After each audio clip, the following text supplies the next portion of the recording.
Hi, I'm Valerie Mazzotti, Research Associate with the University of Oregon.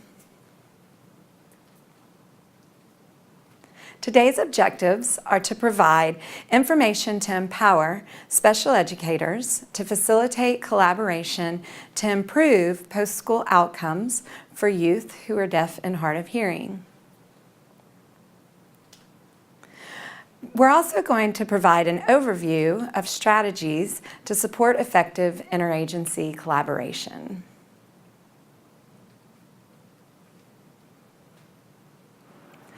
Interagency collaboration has been considered a key component and best practice in the secondary transition planning process for over 2 decades.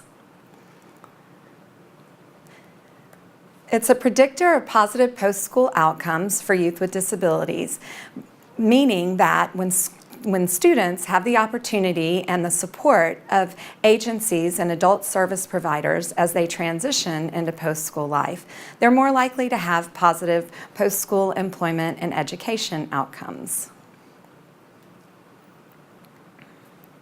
It's a clear, purposeful, and carefully designed process that requires a common vision and mission among stakeholders. Stakeholders being those adult service providers, employers, post-secondary ed, disability service representatives, and school personnel, including families and students.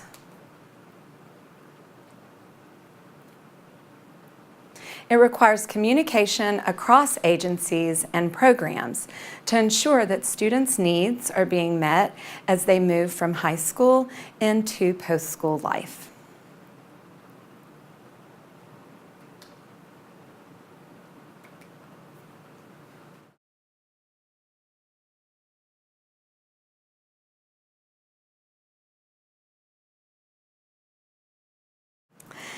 There are 3 levels of interagency teams: the community level team, the school level team, and the individual level team.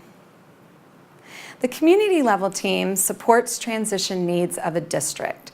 They come from a leadership and administrative level, and they identify the wide range of services available to youth within the community. They include typically administrators, community partners such as employers, post-secondary education, disability services providers, adult service agencies, and parents. The school level team supports a school's transition planning efforts. The school level team is considered the pre-planning team. This team works directly with parents and students to facilitate the transition planning process, to determine what supports are needed for students with disabilities in the school to help ensure they are connected with the adult service agencies when they graduate.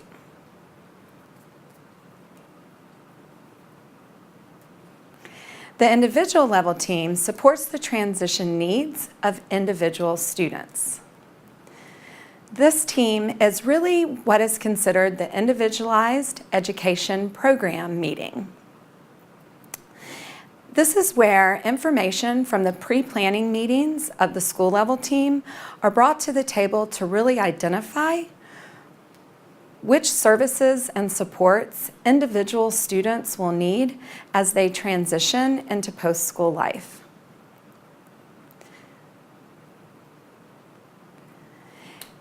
In addition to identifying the individuals that will be necessary as part of the transition planning process to help students gain the necessary supports and services required to meet their transition activities.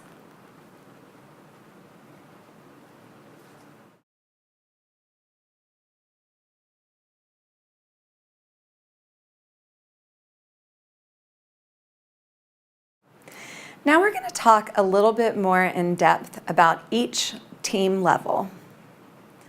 Community level teams include a number of critical players, from school district and administrators, employers, community service providers, and family members. Typically, these teams meet 2 to 3 times per year to really identify the supports and services that are in the community to help youth as they move from high school into post-school life.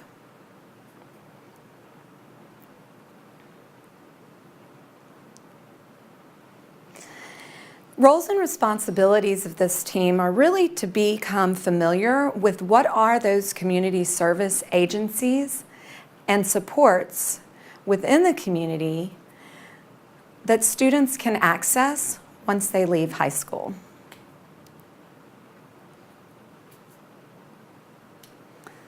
The community level team is a leadership team that comes back and provides information to schools about those services and supports that are available within the community for not only youth, but also families. Their job is also to work with employers within the community to ensure that employers understand the needs of youth with disabilities, in addition to being able to figure out what opportunities within their businesses can support youth with disabilities and employment.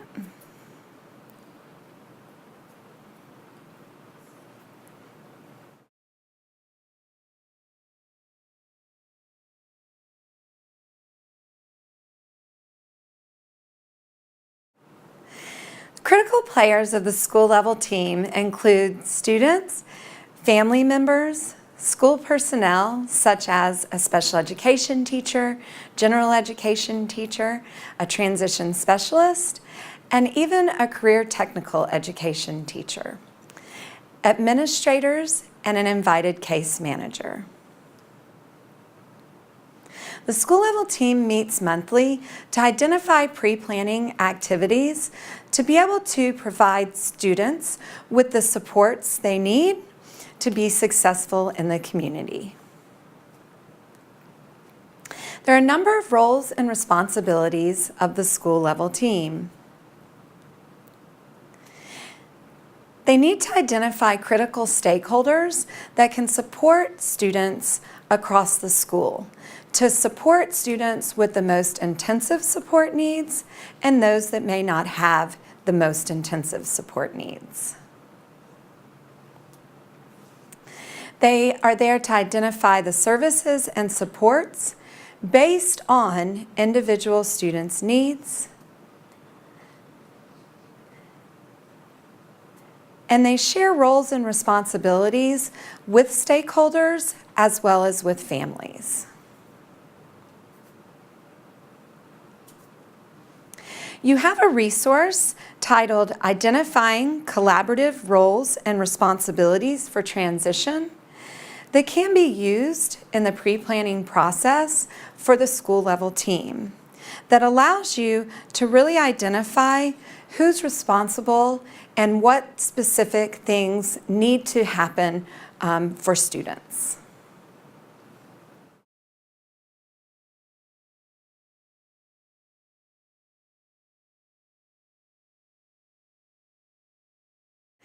The critical players of the individual level team are the student, a family member or family members, an administrator, other school personnel, such as a general education teacher, a career technical education teacher, a case manager, and anybody else that the family or the student feels is important to be there. The individual level team is really what's considered the IEP team. And throughout the transition planning process, the individual level team meets to ensure that the students' post-school goals align with their IEP goals, the transition services and activities, and that it's all based on the needs of the student. The roles and responsibilities of the individual level team are to really facilitate that conversation around the transition service needs for youth. They really look at the level of support that the student's going to require as they move through the transition planning process and into post-school life. Some students are going to need more intensive supports, while other students may just need some universal support. They really are there to communicate with the school level team, to get the information around the services that are available to the youth within the community. Their ultimate goal is to develop the transition plan that aligns with the needs and supports that the student requires to be successful. You have a resource titled Providing Collaborative Transition Services Based on Support Need that provides some examples of the critical players who can provide the support to students,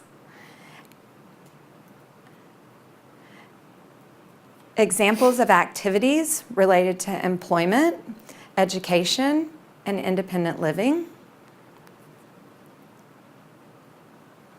and additional assessments that may be necessary to ensure students' needs are being met.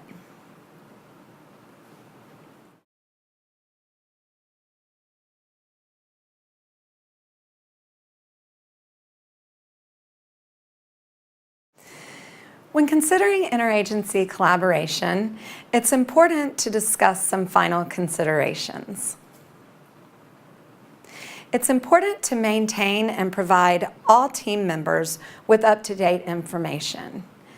It's a collaborative process, and ensuring that team members across levels know what changes or supports are available in the community are there to support youth. It's also important to keep all team members informed about student progress. It's really more than just information sharing. It's about providing information to ensure that students' transition needs, transition activities, and post-school goals are being met. It's a focus on developing coordinated service delivery, where everybody has an equal vision and an equal mission, where everyone is willing to work together to ensure that students are getting what they need in high school to support their transition into post-school life. It's about working together and having an open line of communication across agencies, including having an open line of communication for parents and youth as they transition.